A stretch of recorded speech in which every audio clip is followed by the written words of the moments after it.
Assalamualaikum warahmatullahi wabarakatuh. Baik, di sini akan saya menjelaskan proses bisnis di level 0. Di sini ada peningkatan SDM yang berkualitas dan berdaya saing, yang transfer data-data seperti angka partisipasi dasar, presentasi guru berkualifikasi, presentasi pembinaan perpustakaan, dan pelestarian bahan koleksi perpustakaan ke dalam pengelolaan pendidikan. Kemudian, nanti pengelolaan pendidikan akan menghasilkan indeks pembangunan manusia berkualitas yang akan ditransferkan kepada peningkatan SDM yang berkualitas dan berdaya saing.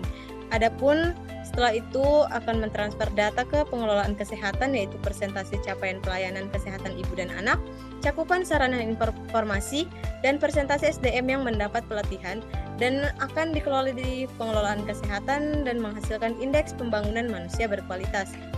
Adapun peningkatan SDM yang berkualitas dan berdaya saing akan mentransfer data ke jaminan kesehatan bagi masyarakat miskin, yaitu presentasi keluarga prasejahtera yang mendapat informasi tumbuh kembang anak dan akan menghasilkan indeks pembangunan manusia berkualitas.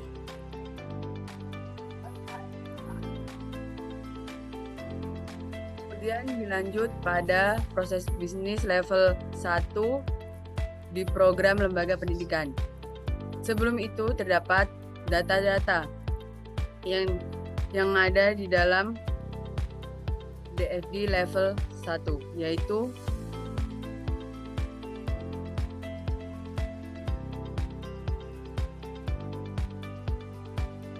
yang pertama angka partisipasi kasar, presentase guru berkualifikasi, presentase pembinaan perpustakaan, pelestarian bahan koleksi perpustakaan.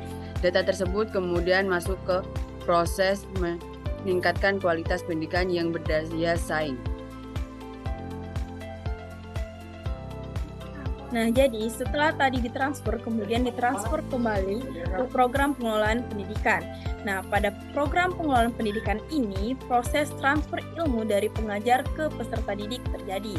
Nah, kemudian ada program pendidikan dan tenaga kependidikan yang memberikan pelatihan, kemudian ada program pembinaan perpustakaan yang meningkatkan mutu dan kualitas penyelenggara perpustakaan, dan ada juga program pelestarian koleksi nasional dan naskah kuno yang dilaminasi.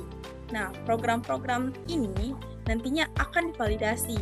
Nah, ketika berhasil divalidasi atau validasinya berhasil, maka akan masuk ke proses analisis kinerja program. Nah, dari proses analisis kinerja program akan ditransfer ke indeks pembangunan manusia yang berkualitas untuk mengecek kembali.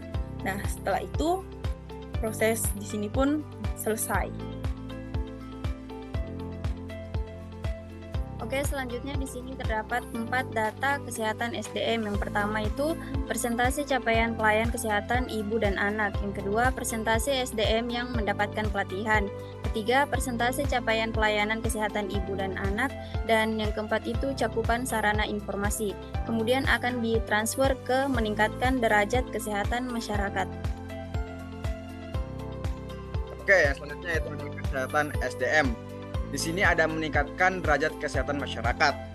Kemudian setelah itu akan ditransfer ke program. Yang pertama ada program pemenuhan upaya kesehatan perorangan dan upaya kesehatan masyarakat. Yang kedua ada program peningkatan kapasitas SDM. Yang ketiga ada program pemberdayaan dan peningkatan keluarga sejahtera. Yang keempat ada program sediaan farmasi, alat kesehatan dan makanan minuman. Keempat program ini akan divalidasi. Setelah itu setelah proses pemvalidasi akan ditransfer ke analisis kinerja program untuk mengetahui proses tersebut tercapai atau tidak. Selanjutnya akan ditransfer ke indeks pembangunan manusia yang berkualitas. Kemudian selesai. Oke, terima kasih.